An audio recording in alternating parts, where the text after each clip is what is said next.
boxing on Channel 5. Defending his name, his legacy, Harlem Eubank. Battling his way up the super lightweight rankings. Can he remain undefeated? Big Fight Live, Eubank versus Uruzquieta, Friday at 10 on Channel 5. Razoban IFL TV proudly sponsored by Everlast. I'm delighted to have with me a victorious Karriss Artingstall. Karriss, do you remember the first time I interviewed you? I couldn't even say your surname. I'm a pro now. I know, you've been practicing, haven't you? Long and hard practicing. I'm impressed. Well done. Well, I wouldn't say practicing. I mean, it's more like, interviewing before every fight, after every fight. Just got used to it now. Rolls off the tongue. Every day of fight week, I think you can gate crash me on you. Interview, but... I haven't missed a fight. No, you haven't. Fair play. Yeah, I give you win that world title, remember? I'll remember. I'll never forget you. Obviously, I'm sure it was great to be back in the ring tonight.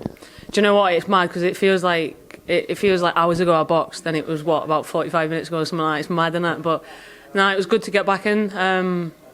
I'm glad that's done now, and then I want to get out as soon as possible. So I've seen a few shows lined up.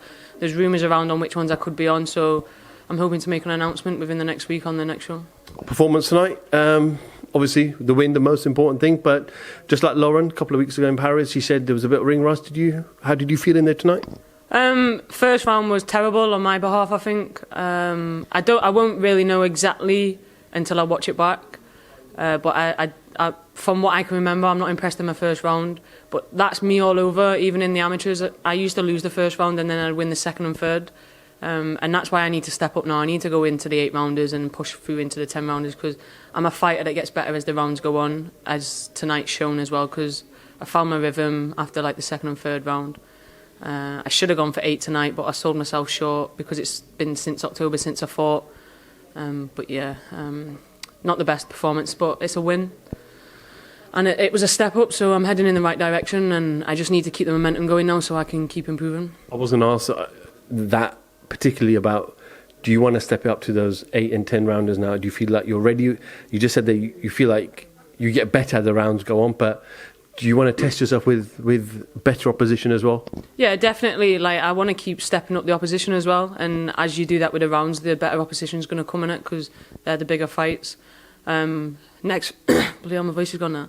8 round next, maybe do a couple of them, 3 of them or something, see how I'm getting on with them, and then straight into the 10 rounders. Obviously with the better opposition as well. There was a moment in the corner where you were laughing at something. I'm not sure what was said to you. What was said to you that you just burst out laughing? What, in my corner or when I was in the ring? In the corner. I don't know, I think Jumbo was this close to me. I was like, he tried to kiss me or something. He was mega close, but... it's one of them things where you say it and then I've got out of the ring afterwards and I've been like, I've just fucking said that and it's on Sky TV and I'm just cringing in myself, but yeah. What can I do? Yeah, when it's back on YouTube, just watch it back. I know. I'll be just mute it at this point, but it's all laughing giggles, isn't it? But I'm listening, I was listening to my corner and that, but it was just, sometimes I don't even know what I'm saying and I've just said something on it. But active year this year? 100%, that's what I want. I'll be straight on to Ben tomorrow. What's the date I'm on? I like confirmation. I like to know when I'm going. I'm back in the gym on Tuesday anyway, because I know she's been confirmed for the Birmingham show, I think. So I'll be back in the gym with her on Tuesday. Maybe have a week off punching, but get the runs and the S&C and all that good jazz in, and then I'll be back in the deep end the following week. So overall, a great week of boxing, but not a great week outside of the ring. Don't even get me started on that. What happened? We went to the weigh-in. We got back from the weigh-in. I had a hair appointment, so we've gone to get in the car. I've got in the car, but there's a note on the front of my car, and I've just looked on it and it said GMP on it, and I knew straight away that's the police. I was like, fucking hell, what have I got a police letter on my car for? I was like, what have I possibly done wrong? Lozzie's gone round the side of the car and she's like, no, your back window's smashed in. I was like, no, it's not. I've walked round the side and it's completely caved in. I've looked through the window and I'm like, but nothing's even taken. And it was one of them moments where I was like, if I don't laugh, I'm going to cry, because I knew I had stuff to do. I was fighting the next day, and I just looked at it and I was just like, what do I even do at this moment in time? And then I've looked in my glove box. I had a bit of money in there. My passports were in there, because we just come back from Paris, obviously. And then I looked in the little compartment in the middle and nothing had been taken. And then about 5 minutes went by and Lozzie's like, my kit bag. I was like, what do you mean? She's like, my kit bag's gone. Everything was in it. A sparring kit, a training kit, a boots, a gum shields, everything. So she's going to have to borrow my headgear in that next week. But Yeah, lucky enough, she managed to find somewhere. We was driving to the hairdresser and that with a fucking bin bag just flapping about in the back, doing about 20 mile an hour. I was like, I can't drive back to Wales with my fucking window doing that. But it was more annoying because I was like, what am I going to do with my car overnight? If it's like that, someone's going to fucking climb in, aren't they, and make the most of it and probably take the car. But we managed to get into Bridgewater's windscreens and they just done it there and then. But I've got one tinted window and the rest of them are just see-through, so I'm a bit odd looking, but I couldn't care. It could have been pink, I couldn't care. Where was the car parked? In the multi-storey car park, across apparently the safest place around here. But it was like, as soon as you drive in, it was just there. But I don't know what I could have done about it. Did they find him?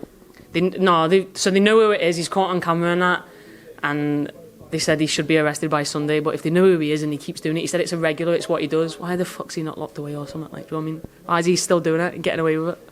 You know what, I was told by the hotel that to park in that car park as well, I know what you're referring to, because it's the safest, and I said nah, I went opposite, so I could see my car from the hotel. What, in that car park across the way from the hotel, Harvey Lambert's car got nicked from there. Did it? His car's actually fucking...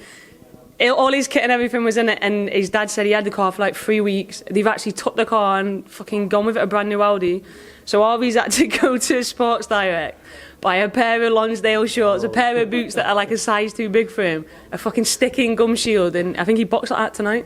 And then on top of that, I think his missus has had a baby or something tonight, gone in labour. That's right, yeah. So he got his bin and he went straight to hospital. I don't know how, because he ain't got a car. Fuck knows. Karriss, many congratulations again. Well done on the victory, and I guess we'll see you in Birmingham. Yeah, you'll see me in Birmingham, and then hopefully an announcement, either Bournemouth or what's the other one, York Hall? One of them, hopefully. Yeah. Karriss Artingstall, IFL TV, thank you very much. Must have been about 16, 17. We nicked their guilt rings. Right, the bouncer's guilt ring. This is no good for me. That's the reality. If you want the honest truth, and I see it every day,